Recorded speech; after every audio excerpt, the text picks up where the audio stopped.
Niining panahon nga ang putling ebanghelyo gihagit sa mga hiwi nga pagtulunan.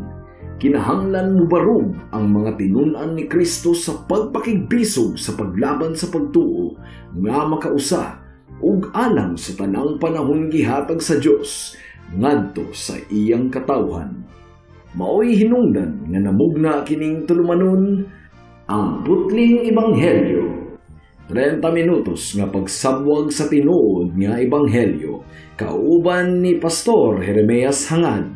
Ang putling ebanghelyo tulumanon nga gihatod kaninyo sa Unidos Community Bible Fellowship sa Unidos Plaridel, Misamis Occidental.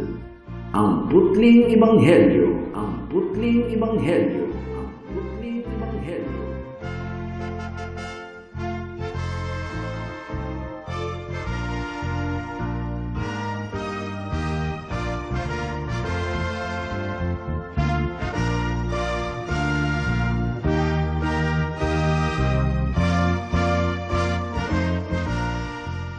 Mayong hapon, Unidos, Plaridel, Calamba, Baliangaw, sa Pangdalaga, Rizal, Lupicayna, ug kutob sa tanang gidala sa Ginoo sa pagpaminaw niining atong programa nga giuluhan og ang putling ebanghelyo. Sa makausapa kini ang inyong igsuon og higala sa kahanginan si Pastor Jeremias Lauri Hangad sa Unidos Community Bible Fellowship, dinuyugan sa iglesia nga nag-sponsor niining atong programa, ang Salitran Covenant Bible Church sa Barangay Salitran, Dakbayan sa Dasmariñas, Probinsya sa Cavite. Ang atong teksto ning takna sa kahaponon makita sa Mateo Kapitulo 3, versikulo 7 hangtod sa 12. Ang giingon diri, sa pagkakita ni Juan nga may daghang Pariseyo ug Saduseyo nga nanuol kaniya aron magpabunyag, giingnan niya sila, mga bitin, kinsay nagsulti kaninyo nga makalikay kamo sa taliabot nga paghukom sa Dios? Ipakita ninyo nga naghinulsol na kamo sa inyong mga sala, pinaagi sa inyong buhat. Nagdahom ba kamo nga kay kaliwat kamo ni Abraham, maluwas kamo? Sultihan ko kamo, makahimo ang Dios sa pagkuha niining mga bato aron himuong mga anak ni Abraham. Gani giandam na sa Dios ang atsa aron iputol sa mga kahoy diha sa mga gamot. Ang tanang kahoy nga dili mamunga og maayong bunga, putlon og isugnod sa kalayo. Ako nagbunyag kaninyo pinaagi sa tubig aron pagpakita nga naghinulsol og mibiya na kamo sa inyong mga sala. Apan ang muanhi sunod kanako, magbunyag kaninyo pinaagi sa Espiritu Santo ug sa kalayo. Siya mas gamhanan kay kanako ug dili ako angay bisan gani sa pagbitbit sa iyang sandalyas. Nagiok siya ug nagpalid aron lainon ang uhot gikan sa mga lugas. Tigumo niya ang mga lugas didto sa kamalig, apan ang mga uhot iyang sunugon sa kalayo nga dili mapalong. Mateo Kapitulo 3, versikulo 7 hangtod sa 12. Una sa tanan, atong tan-awon ang pangutana ni Juan Bautista. Ang giingon diri, sa pagkakita ni Juan nga may daghang Pariseyo ug Saduseyo nga nanuol kaniya aron magpabunyag, giingnan niya sila, mga bitin, kinsay nagsulti kaninyo nga makalikay kamo sa taliabot nga paghukom sa Dios? Sigurado ako nga ang mga Pariseyo ug mga Saduseyo nakurat kaayo sa sinultihan ni Juan Bautista ngadto kanila. Tungod kay kasagara, ang mga tawo nga nangandoy nga makabaton ug daghang mga followers maghinay-hinay man sa ilang sinultihan aron dili mamiya ang mga namati kanila. Ug mao na kini ang uso sa atong panahon karon. Ang mga magwalali maglikay og hisgot sa sala sa mga tawo, maglikay og wali mahitungod sa tunglo ug kapungot sa Dios. Ang sulod sa ilang wali kanunay ang mahitungod lamang sa blessings. Pero nungka nga magwali sila og bugat nga mga butang sama sa paghukom sa Dios.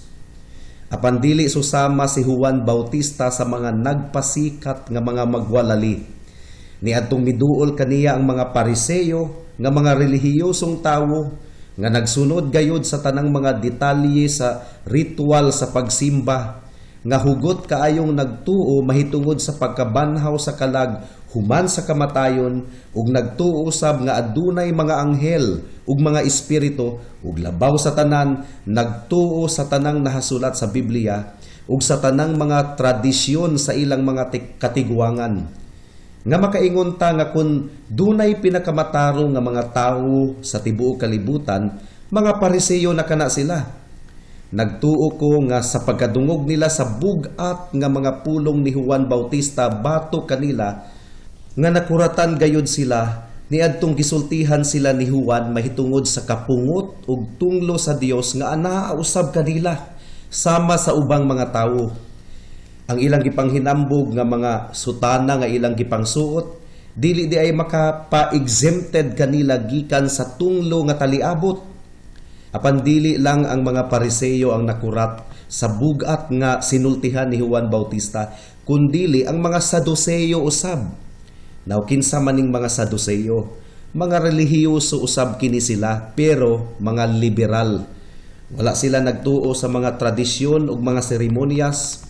Nagsunod pod kunuhay sila sa balaod ni Moses, pero lahi ang ilang interpretasyon. Gumikan kay wala man sila nagatuo nga adunay mga anghel ug mga espiritu. Mga liberal kini sila, mga kaigsuonan. Gaan lang kaayo ang relihiyon alang kanila. Pero religious gihapon sila. Ug ngadto kanila nagwarning pod si Juan Bautista mahitungod sa taliabot nga tunglo sa Dios batok kanila. Ma-imagine ako nga mas pilion paunta sa mga Pariseyo ug Saduseyo nga makiglantugi kang Juan Bautista apan nagwali hinuon si Juan mahitungod sa taliabot nga tunglo sa Dios. Basin og gusto nilang makigdiskurso mahitungod sa mga doktrina ug mga kalainan taliwala sa sekta sa Pariseyo ug Saduseyo kung unsang maistorya ni Juan mahitungod niini. Apan wala na nag-usik-usik pa og panahon si Juan alang sa paghisgot niini. Ang bugtong punto nga gihisgutan ni Juan mao ang topic nga most of the time ginaisip nato nga angayan lamang isulti ngadto sa mga immoral, kawatan, kriminal ug uban pang daotang tawo sa katilingban. Pero wala siguro nila damha nga sila pod giingnan ni Juan nga mulikay sa taliabot nga paghukom sa Dios kay kundili maalaot gayud sila. So si Juan nagpabili niining maong topic.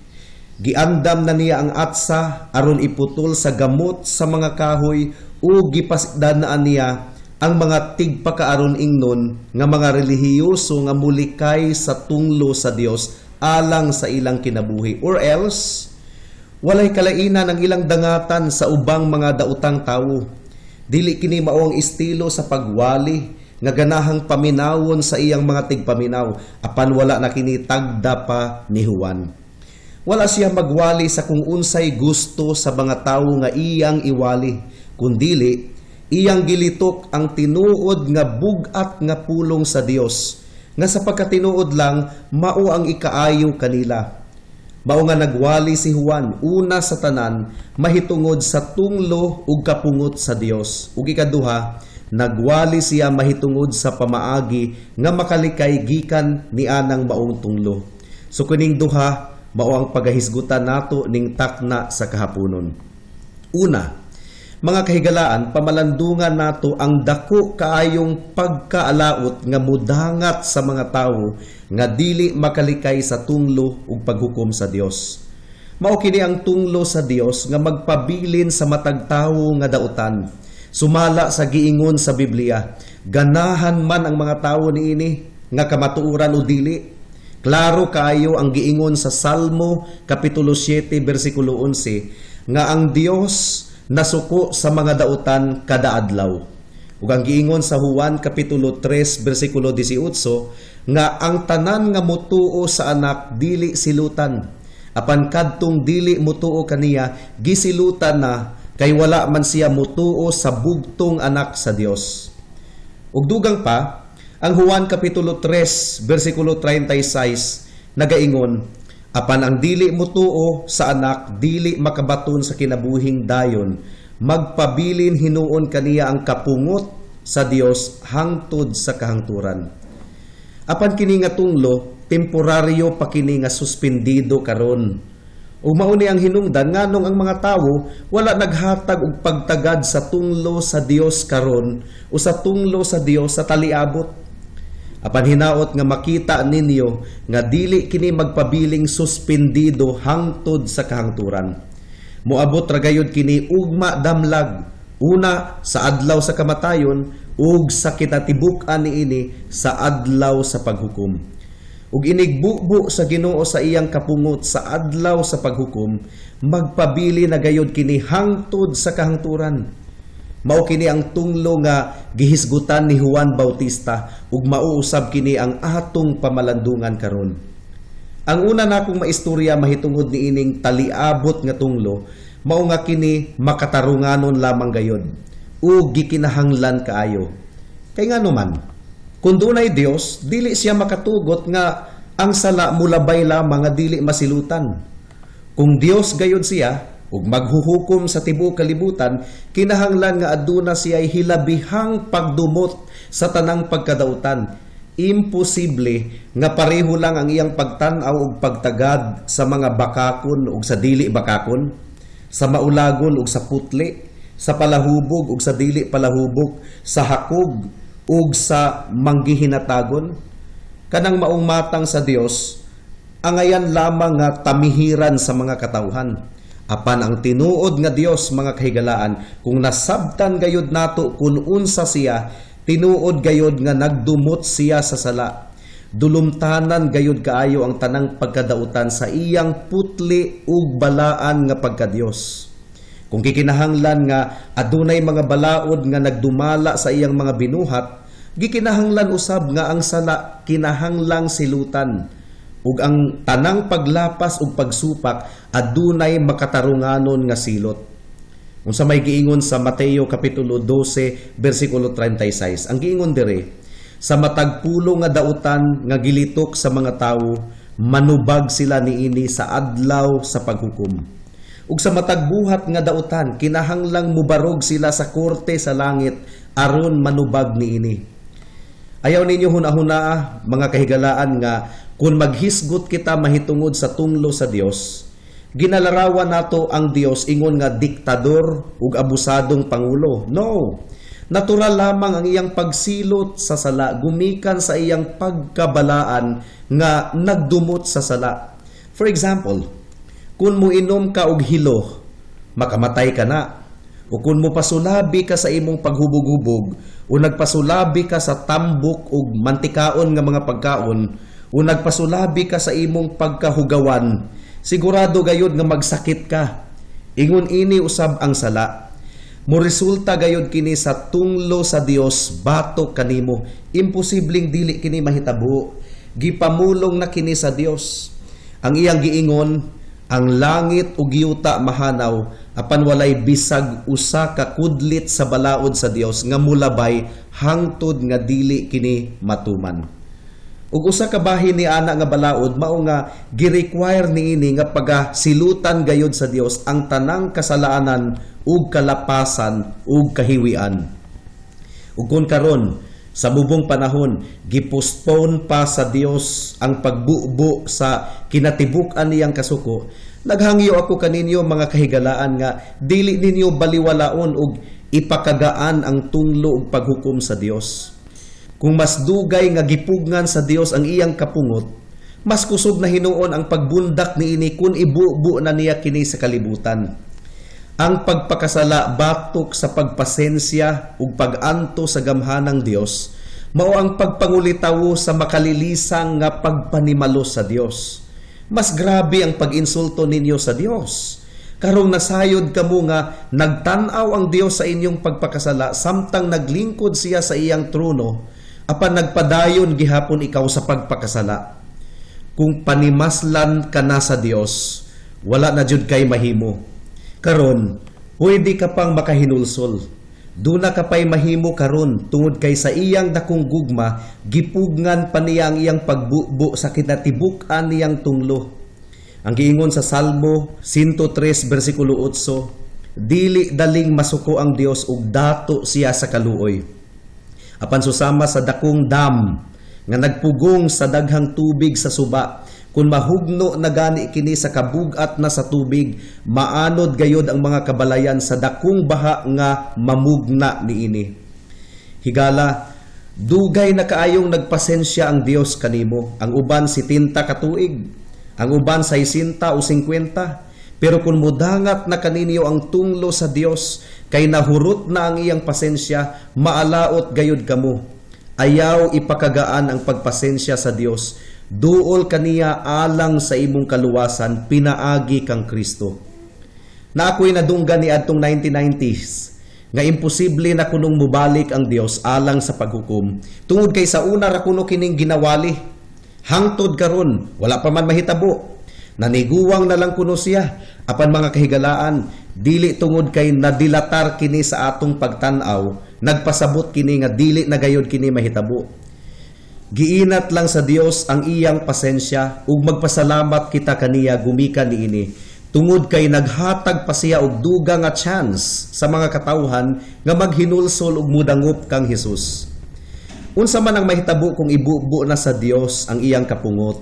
Well, kung liktan sa Dios ang tawo sa iyang mga tudlo lamang, bisan pa ang pinakakusgan nga tawo sa kalibutan matumba ug mahagba gayod. Unsa na lang kaha kung kamot na gyud sa Dios ang mulihok aron sa pagsilot sa katawhan no? Kung manimalos na gayod ang Ginoo, madugmok gayod ang tawo. Paminawan ninyo ang giingon sa Salmo kapitulo 50 bersikulo 22. Ang giingon diri, huna-hunaan ninyo kini, kamo nga nakalimot sa Ginoo, basin og dugmukon ko kamo, ug wala na gayoy makaluwas pa kaninyo. Hadlok gayod kaayo mga kahigalaan. Mao nga samtang nagluwas pa si Jesus karon, duol kamo sa Ginoo, hinulsuli ang sala ug tuuhi si Jesus, ingon nga imong Dios ug manluluwas. Karon sa ikaduhang punto, buot kong ipasabot kaninyo ang pamaagi sa paglikay sa tunglo sa Dios. Ang giingon ni Juan sa mga Pariseo, kinsay nagsulti kaninyo nga muikyas kamo gikan sa taliabot nga paghukom sa Dios. So gikan ini nga pangutana, mura og gi-imply ni Juan Bautista nga wala nailain pang pamaagi sa paglikay sa taliabot nga tunglo sa Dios, kundili pinaagi lamang sa pag-ikyas, pagsibat, pagsutoy og dagan gikan niini. Higala, dili nimo kayang atubangon ang kapungot og tunglo sa Dios bisan pa og usa ka segundo. Kung ang usa ka tawo dunay lungag sa ngipon nga sakit gayud kaayo, grabe naman gani ang pag-antos kung mulungtad kini og usa ka semana. Ngut-ngut lang na sa kasakit sa ngipon ha. Samot na ang pag-antos sa tunglo ug kapungot sa Dios nga walay katapusang kalayo sa impyerno. Nasabtan ba ninyo kini mga kaigsuonan? Mao nga ang bugto nga pamaagi sa paglikay, mao ang pag-ikyas, pagsibat, pagkaratil og dagan. Unsa may buti pasabot ni ini? Nagpasabot kini og hinanali nga aksyon. Kining aksyon gayo dayon. Kung gadilaab na ang imong balay, sibat na dayon. Ayaw na panamin pa. Unrealistic kaayo kung manudlay ka pa. Umang lipstick nga nagdilaab na ang imong balay. Ingon usab ni ini ang kahimtang sa imong kalag. Ana ikaw sa gingharian ni Satanas, gumikan sa imong kasalanan. Biya dayon diha. Pag hinulsol dayon kay basin og lamuno na ka sa dayon ug wala na higayon pa nga makaikyas ka pa. Ang pag-ikyas wala lang nagpasabot og aksyon dayon kundili pas-pas pud nga aksyon. Ang muikyas gikan sa peligro dili baya magkamang o magprosesyon, dili. Katong gigukod ko sa mga sipat nga bata ni atong elementarya pa ko, pas-pas baya kaayo kung midagan. Unsa na lang ka no kung gaprosesyon ko adto, bunog na jud unta ko sa ilang mga sumbag. O kung ipabati kaninyo sa balaang espiritu ang pagkapeligro sa taliabot nga tunglo ug kapungot sa Dios. Gusto gayod kamo nga mudagan dayon padulong kang Kristo. Paspas nga pagdagan padulong kang Kristo aron kamo maluwas. Hinaot nga ipabati kini kaninyo sa balaang espiritu. Unsa na lang kaha kung muhampak na ang Ginoo kanimo higala. Ayaw na paglangan-langan pa. Wala ka masayod kung unsay mahitabo ugma. Ang giingon sa Hebreyohanon 3:15, Karon kung nabati ninyo ang tingog sa Dios, ayaw pagahia ang inyong mga kasing-kasing. Ug ang giingon sa ikaduhang Korinto 6:2, karon ang angayan nga panahon, karon ang adlaw sa kaluwasan. So karon, dili ugma, karon gayod higala. Dugang pa, ang pag-ikyas nagpasabot usab og pagdagan diretso sa imong destinasyon. Ang tawo nga muikyas gikan sa peligro, dili magtuyok-tuyok sa iyang pagdagan, kundi diretso, tulid, wala nay pagliko-liko pa. Kung dunay shortcut, mas maayo. Mao nga duol diretso kang Kristo, ayaw na pagliko-liko pa. Makasasala ikaw, ug si Jesus lamang ang bugtong manluluwas sa mga makasasala. Mao nga tuuhi ug saligi siya karon dayon. Hinaot nga hatagan ikaw sa Dios ug tinuod nga pagtuo kaniya. Ang plano sa Ginoo sa kaluwasan dili lisod sabton. Ang giingon sa Juan kapitulo 3 bersikulo 36, ang mosalig sa anak adunay kinabuhing walay katapusan ug dili gayud siya pagahukman tungod kay nakaikyas na siya gikan sa kamatayon ngadto sa kinabuhi. Mao kini ang summary sa ebanghelyo, gaksa kini karon dayon. Matik din ninyo kung giunsa pagpasabot ni Juan Bautista ngadto sa mga Pariseo ug Saduceo ang pamaagi aron sila makaikyas. Giingnan niya sila una sa tanan nga kinahanglan silang maghinulsol. Walay makaadto sa langit nga moagi sa dalan padulong sa impyerno. Walay makakaplag og kapasayloan kung magpabilin pa sa sala.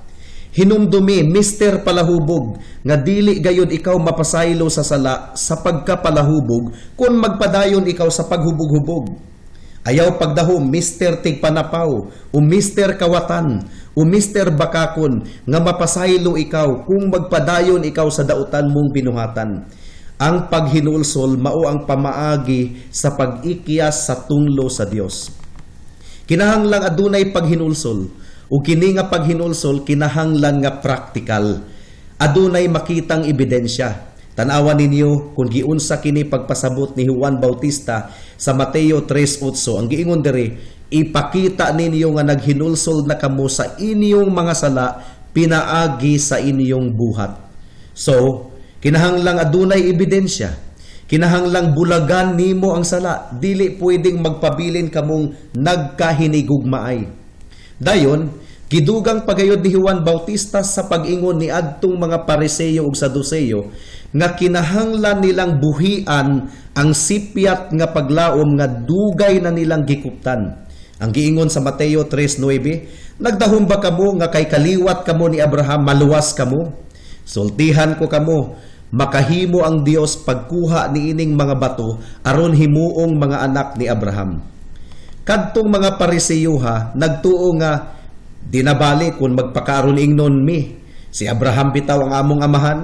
Ug kadto pong mga Saduceo miingon usab sa ilang kasing-kasing, bisan og dili kami magtotoo, wala ray kaso. Si Abraham bitaw ang among amahan. Apan ang giingon ni Juan Bautista dili gayod. Kinahanglang talikdan ninyo ang mga sipyat ninyong gilauman. Ug kung adunay pipila kaninyo nga miingon sa inyong kasing-kasing, okay raman mi, kay kanunay man ming nagsimba. O di ba kaha, okay rami tungod kay member man mi sa Baptist, sa Methodist o Presbyterian. Ang among tatay ug nanay, lolo ug lula, puros man mga Christians. Yes, basin og sa mga katigwangan pagayod ninyo. Pero ang inyong kaliwat nga mga Kristohanon walay mahimo alang sa imong kaluwasan. Kinahanglang hinulsulan ug talikdan mo ang imong mga sala ug mutuo kang Hesukristo ingon nga imong Dios ug manluluwas. Wala na kailain pang malauman alang sa imong kaluwasan. Ang imong water baptism, regular church attendance, pagpartake sa Lord's Supper, pagtabang sa mga kabus ug uban pa, walay pulos alang sa imong kaluwasan. Kinahanglan talikdan nimo ang tanan nimong mga sipyat nga gipanglauman ug musalig lamang sa tinuod nga manluluwas, si Hesukristo. Ang giingon sa Hebreyohanon 6:18 nga pinaagi sa duha ka butang nga dili gayud mausab nga imposible alang sa Dios ang pagpamakak aron aduna kitay paghupay, kita nga mga midangup ug mibarog sa paglaom nga gihatag sa Dios kanato. Giwali ni Juan Bautista kanila ang balaod, aron masabtan nila nga sila makasasala. Apan wala mapakya si Juan sa pagpunting kanila ngadto sa tinuod nga manluluwas. Tungod kay miingon siya kanila, adunay nagbarog sa inyong taliwala nga wala ninyo mailhi. Pagabunyagan niya kamo sa balaang espiritu ug sa kalayo. Samara nga giingon ni Juan, dagan kamo ngadto kang Hesus lamang. Siya ang tinuod nga dangpanan sa mga makasasala. Ang pagsalig ug pagtuo kaniya susama ra sa paglitok nga kanimo Hesus nga bugtong anak sa Dios nagsalig ako. Akong gitugyan ang akong kaugalingon sa imong mga kamot, luwasa ako gikan sa tunglo ug paghukom nga taliabot. Gihangyo ko kamo mga kahigalaan. Kamo nga naghuna-huna nga mga buutan kaayo kamo, talik di na ang inyong pagsalig sa inyong pagkamaayo. Pangayua sa Dios nga tangtangon niya ang inyong self-righteousness.